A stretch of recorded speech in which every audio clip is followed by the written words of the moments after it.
G'day guys, welcome to the third episode of Bordeaux Supercoach.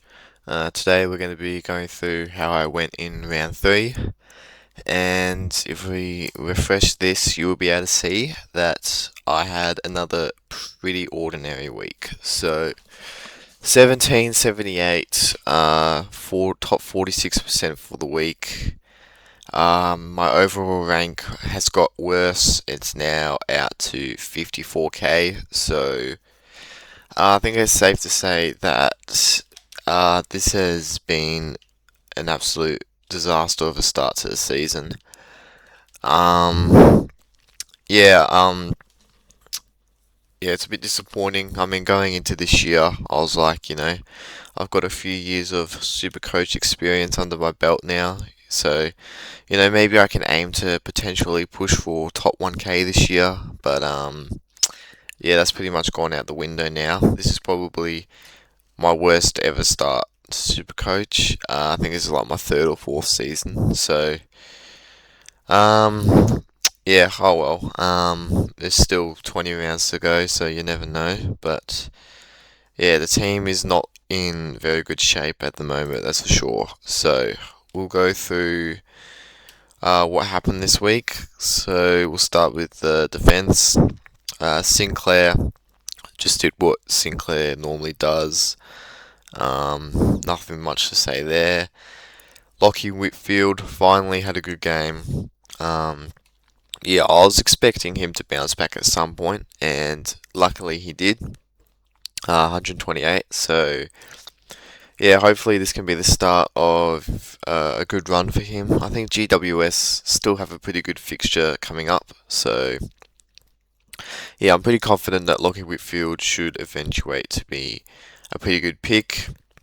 It is a shame though that I started him, considering the fact that I could have potentially traded him in pretty cheaply. But look, 128, he's back on the board, so yeah, can't complain there. Dan Houston, traded him in. I'm pretty sure in my round 2 review I had Wanger, but then I decided to change my mind and go to Houston. Mainly because, I mean, I'm a Collingwood supporter, so there was a bit of Collingwood bias, and Collingwood have said that they're looking to try give him the ball as much as possible this year. And Nasiah Wanganeen-Miller had the round 4 bye, whereas Dan Houston had just come off his bye. So I was like, look, Dan Houston could potentially be a D5 or D6 keeper, so I'll trade him in instead and maybe get Nas later. But that did not turn out to be a great decision. I mean, look, Nasiah didn't do too great either. He only got like 99, so technically in the short term it will pay off since Houston will play next week, and if he scores 40 or more, then he would have outscored Nasiah for those 2 weeks. But yeah, I was definitely a bit disappointed with 60, but I'm not too worried yet, considering the fact that I'm pretty sure Dan Houston, even when he was like a primo, had plenty of games like this where he scored like 60, 70, 80.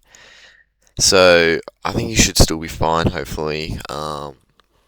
If you can just average over 100, then I'll be pretty happy with that.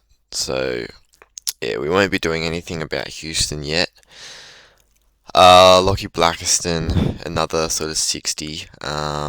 Yeah, he clearly just doesn't have any Supercoach scoring power. Yeah, so I'm definitely going to have to look to trade him out either this week or next week. Yeah, and then Caleb Windsor, he was better this week. He got 70. Yeah, I'm not sure about Windsor because this week he had like 24 touches and 96 fantasy, but I think his disposal efficiency just wasn't great. If we go and look, Melbourne versus the Blues. Yeah, he had 24 touches, and if we scroll to his disposal efficiency, it was 50%. So if he had used the ball a bit better, he probably would have almost got 100. So I'm actually not sure what to do with Windsor because I actually do think there is still potential for Windsor to be a decent pick. He's still got the role, and he has got a couple of 70s already. So, and this week he had 24 touches and 90 fantasy. So I still think there is some potential there for this to be a good pick and for him to average, 75, 80 plus. But I'm just not sure if that actually will happen, and whether maybe he's just going to average 60s and barely make any money. So I'm actually not quite sure what to do with Windsor. Um, but look, we'll figure it out once we've gone through the team. Josh Lindsay got reselected again for West Coast and played quite well. I think he had, how many touches did he have? I think he had like 18 touches. Uh, he had 19 touches and 84% efficiency. So clearly he's a pretty good user of the ball. Yeah, I don't think West Coast should be dropping him again. And yeah, hopefully he can sort of, average 70s, 60s, 70s for the season and maybe make 200k. That would be nice. But yeah, I was definitely happy with how Lindsay went this week. Moving on to the midfield. Zach Butters. Look, 126. You can't complain, but I think Zach Butters has probably been a little bit underwhelming, which I know is a bit harsh to say considering the fact he's averaging 118. But with the fixture that Port Adelaide had to start the season, a lot of people, including myself, were expecting Butters to go like 130 plus for these first month or so, potentially even 140. So look, he hasn't quite been able to do that. But I think part of the reason for that is because Port actually have not been playing too well. I mean, they've obviously lost to North Melbourne and West Coast in the space of 3 weeks, which, yeah, would definitely be pretty concerning for North fans. I mean, sorry, not North Port fans, but look, I think 126 as a captain score, look, it gets a lot worse than that, so I think you take it. I think a lot of people would have had Butters as captain anyways, especially considering the fact that Sherry flopped, which we'll get to later. But yeah, looks like Butters has been good, but I probably was expecting him to maybe do slightly better than what he has. But look, everyone has him anyway, so there's not really much to complain about, to be honest. Nick Dacos, 150. Yeah, absolutely destroyed the Giants. Yeah, it was a pretty good win for Collingwood. I didn't watch the whole game because I was out for part of the night, but from what I did see, yeah, Collingwood did look quite good, so it was good to see Collingwood get a win. And Nick Dacos obviously destroyed the Giants, especially in the third quarter. Yeah, he finished with like 35 touches, 2 goals. The Giants didn't give him any attention whatsoever, which was a bit of a surprise. But yeah, I think Nick Dacos could actually be a good captain's option going forward. I haven't really considered him much as a sort of VC or C option.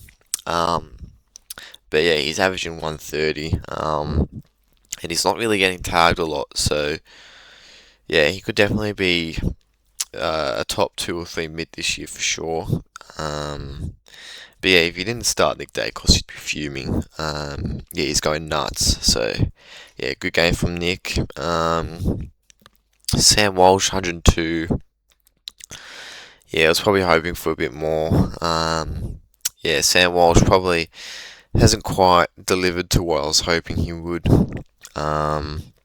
I obviously picked him as a guy to, sort of average 110 plus, and he went 115 in the opening round, but then in round 1 and 3, he's gone like 90 and 100. So yeah, probably not quite what I was hoping for, but I think he should come good. I think worst case scenario he averages 100, which I'd probably just keep as my M8 for the year. But yeah, I'm hoping he should get a bit better. I think part of the reason for his scoring is that Carlton just um, can't play 4 quarters of footy. Like, they play a good first half and then obviously fall off a cliff, and I think that does affect the scoring of their midfielders. So yeah, I think Sam Walsh, hopefully he can improve his scoring a little bit,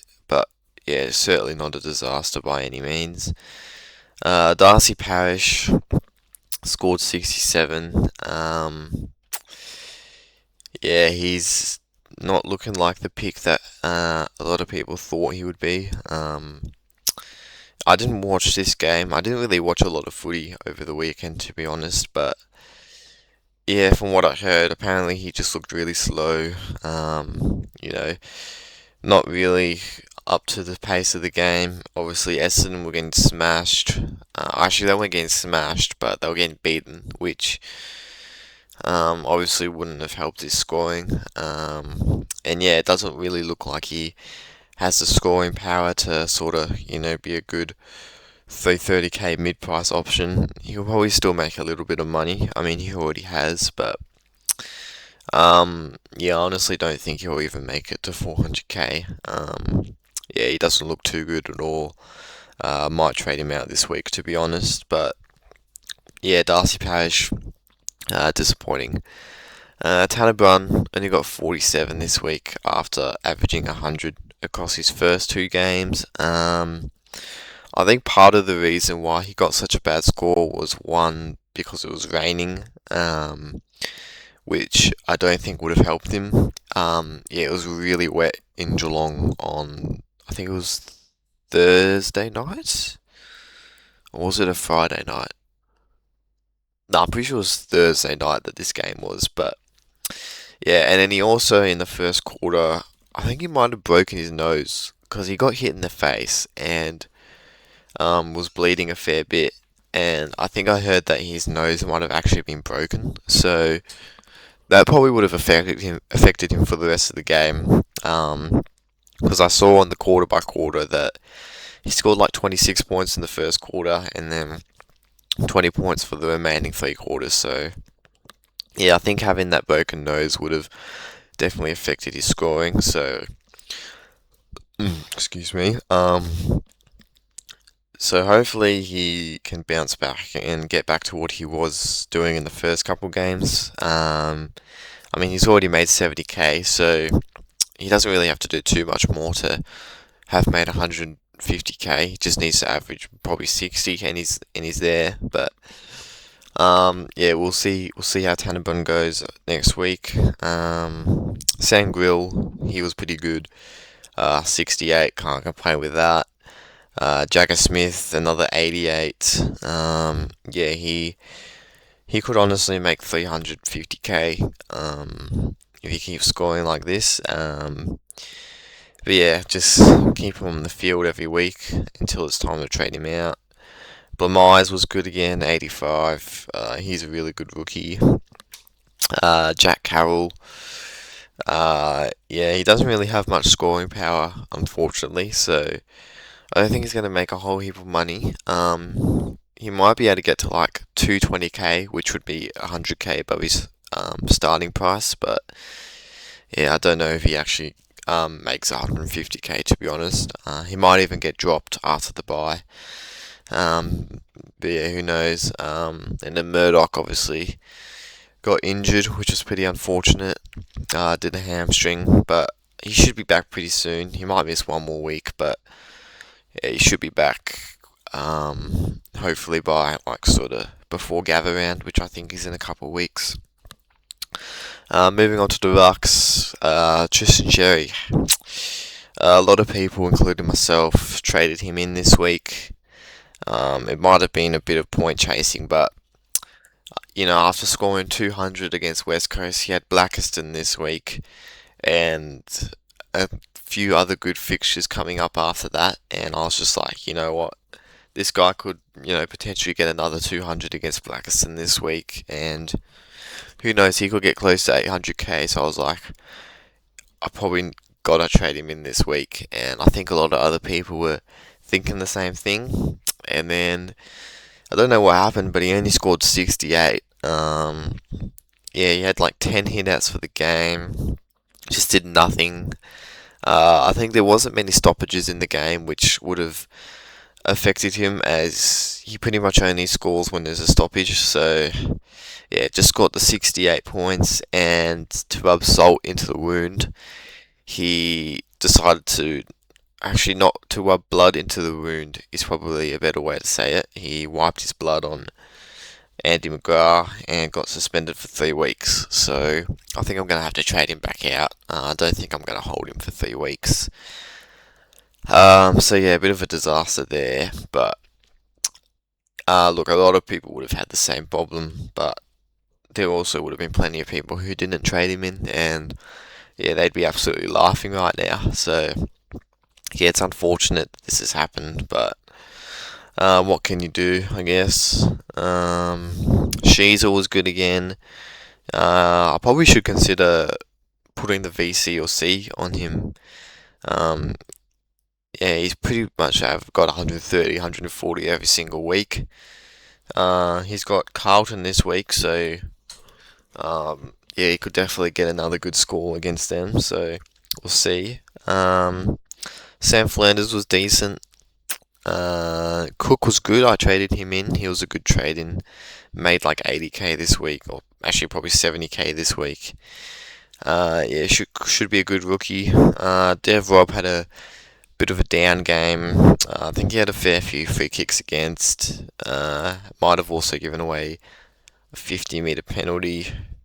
Yeah, he had 3 free kicks against. Just didn't have a great game. He still had like, how many tackles did he have? He only had 3 tackles this week. But yeah, he should still be fine. I mean, I was thinking he could potentially be a keeper in the forward line, but probably not. He probably will have a few of these sort of down scores every now and then, but should still be a great rookie. Philippou had a decent game this week, bounced back quite nicely. Todd Marshall unfortunately didn't play. Hopefully he's back next week. And then McAndrew didn't have a great game. He was on like 70. I swear he was on like 70 at 3/4 time. And then just didn't do anything in the last quarter. Let me just see. Did he win the hit-out battle? How many hit-outs did he have? He had 40 hit-outs compared to Geelong having like, 30-something hit-outs. So he definitely won the hit-outs. What was his quarter by quarter? Where'd he go?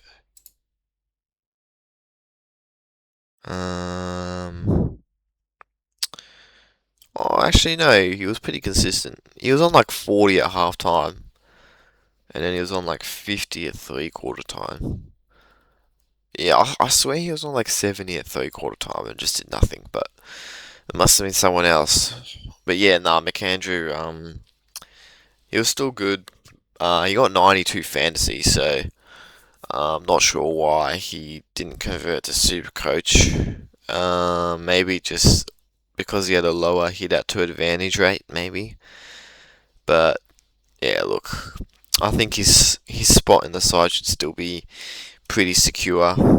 And yeah, that's the team for this week. Yeah, another bad week.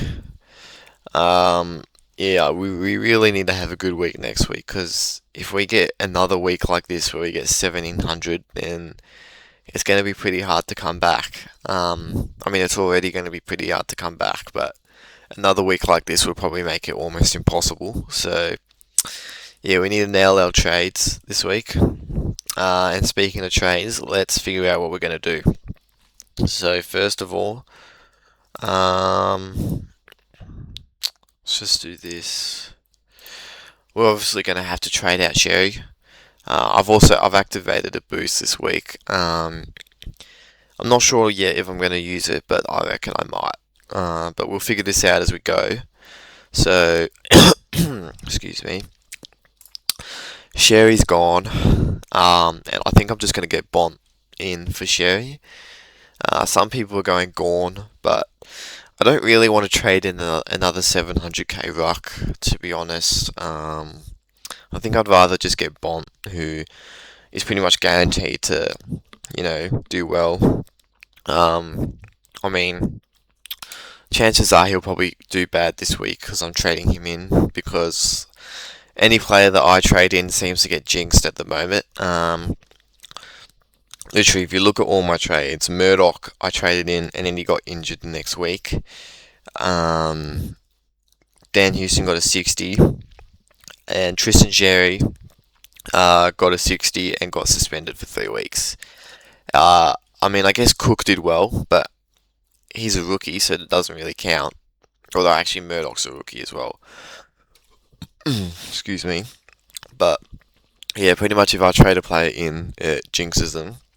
So hopefully that changes this week, but I think I'm going to get Bont in my side. Yeah, I don't really want to go too much longer without having Bont.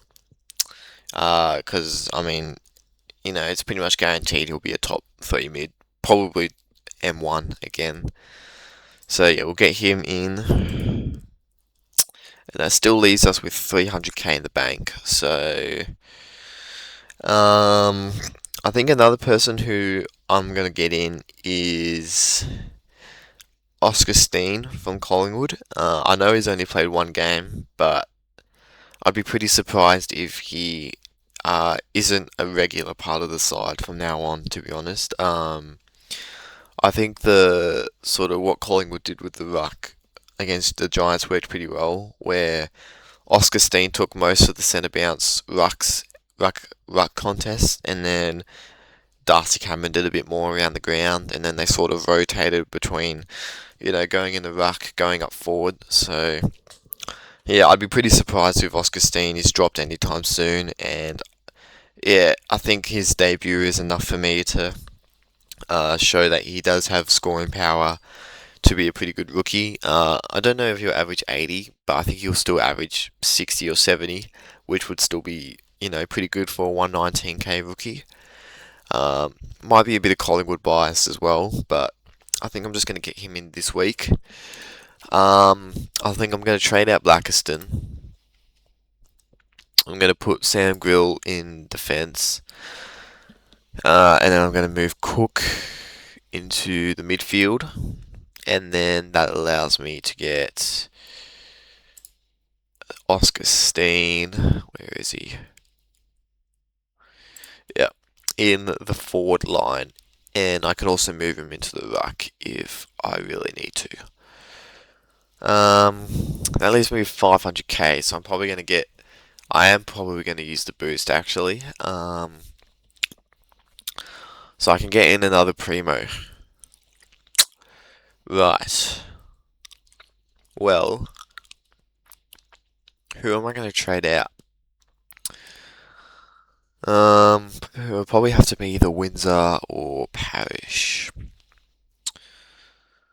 I actually don't know which one to trade out, because I feel like both of them have a possibility to actually come around and be a good pick, but yeah, I don't know. I mean, Windsor's cheaper, so he probably doesn't need to score as much to make money. And then if I did keep him and trade out Parrish, that would give me more money to work with. Actually, how much money would I get if I traded out Carroll? 670.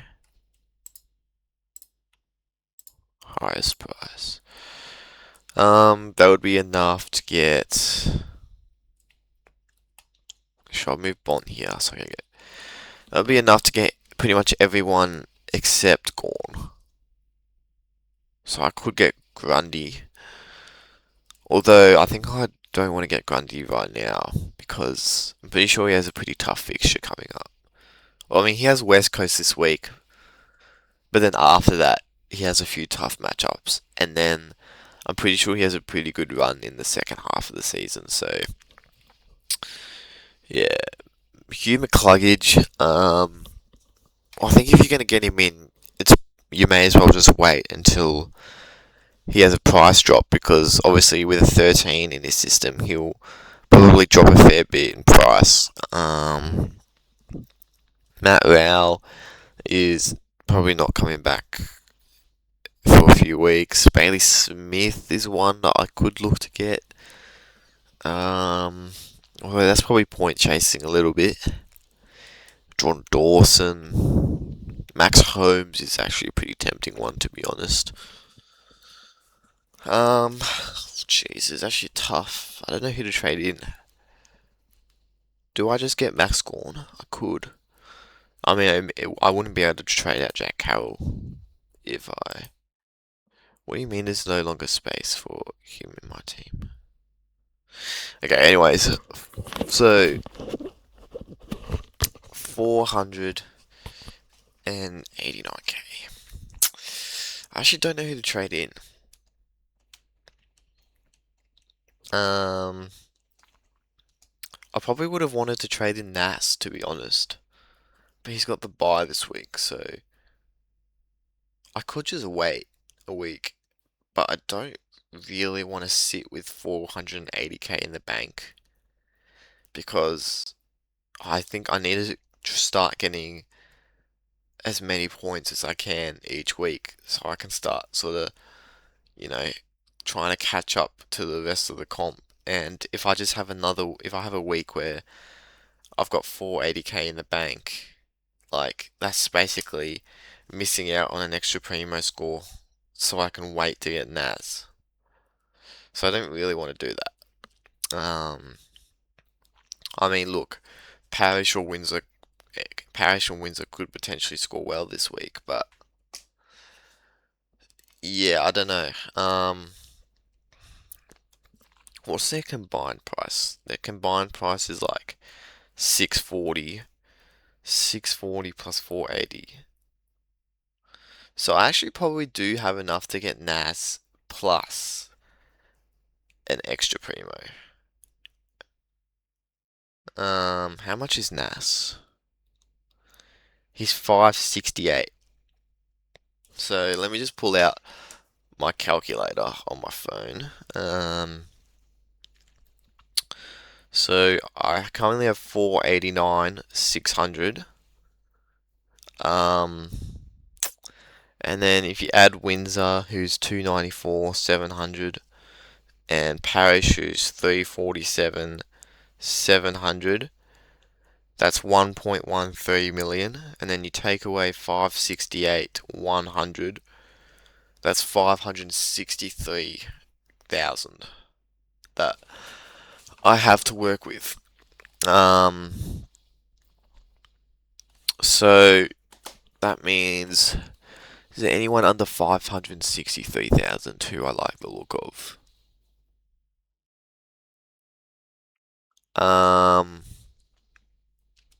LDU is an interesting one. Tom Stewart, I don't think he's going to keep this up. Jai Caldwell, no. Wiley O'Brien, no. Luke Parker is an interesting one. But, yeah, there's no way he keeps the scoring up. Josh Wall, I could get Josh Wall. Why is his name so hard to say?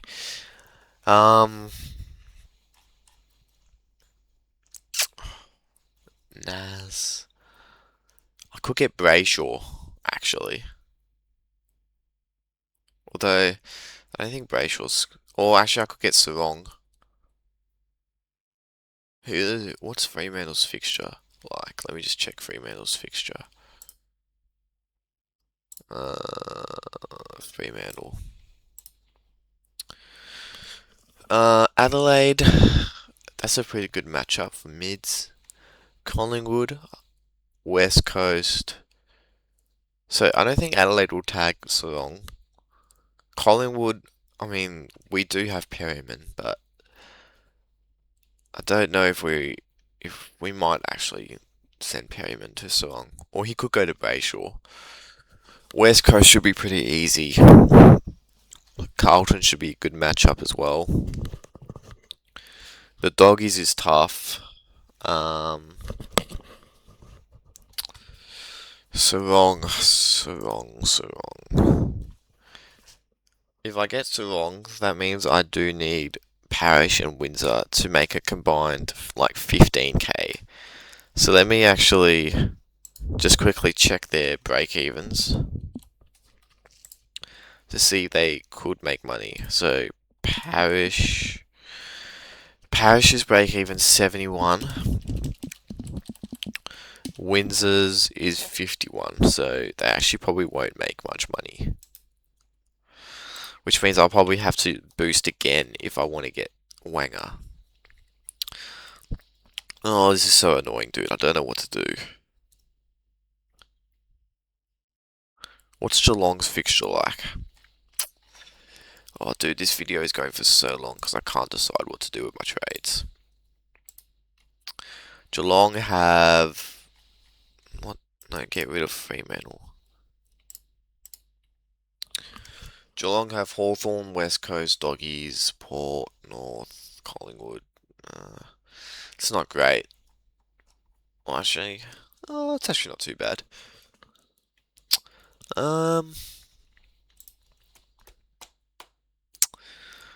Choices. Are there any like pods down here that I could get?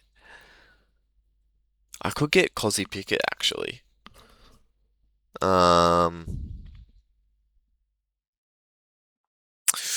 Ooh, that's actually an interesting one, Cozzy Pickett. I actually don't mind that, to be honest. I mean, it's pretty risky, but I don't mind it.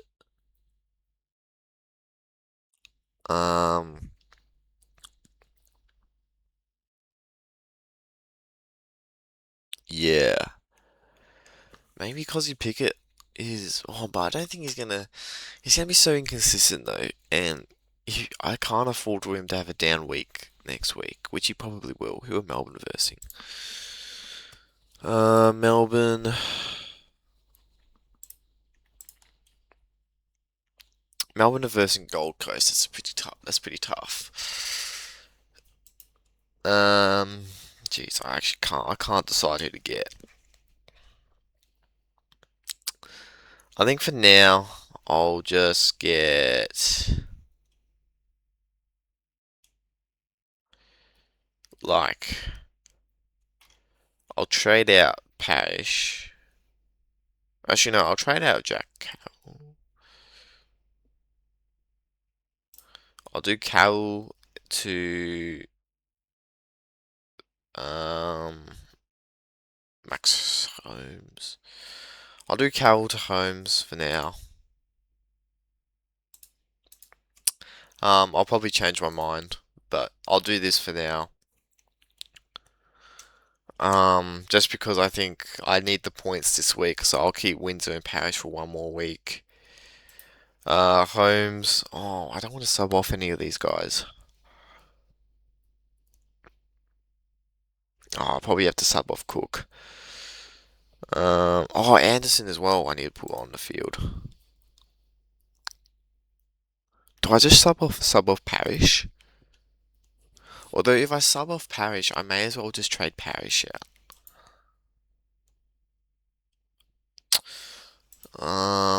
Bonds on the field. I'll put Jago flex. Jeez, that's 6 primos in the midfield.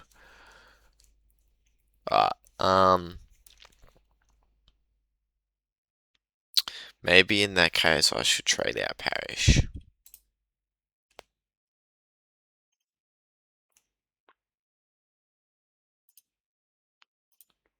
Which gives me 232k.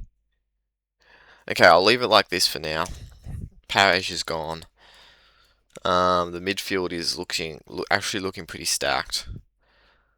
This is going to be the team I go with for now. Chances are I'll probably change it a bit. But yeah, for now. Oh, and captains. Probably just go Butters into Bont. I think Butters has got Richmond. Bont's got Essendon. I think one of them will go nuts. We'll do this. Um, Philippou needs to come off. Is there a way to get keep Lombard off? Nah, Lombard's gonna have to come on because both of these guys, Lombard, Flanders, and Philippou, none of them have DPP, so Lombard's gonna have to be on the field, which sucks. Sarong. Oh, geez, my defense is gonna look so bad this week. Look at this. Oh, wait, wrong person. No, don't captain him. So, Whitfield off for Jakes. Dan Houston's my D1 this week. Winter's my D2. I think that's everything. Should be everything. Yeah, alright, this is what I'm doing this week. Butters into Bont. And Holmes, Bont, Steen are in. Blackson, Paris, and Sherry are out. So I think that's all for today. Sorry that I took so long to do my trades, but yeah, hopefully I can have a decent week this week and maybe start to climb up the ranks a little. Who knows? But for now, that's it. Thanks for watching, and I will see you in the next one.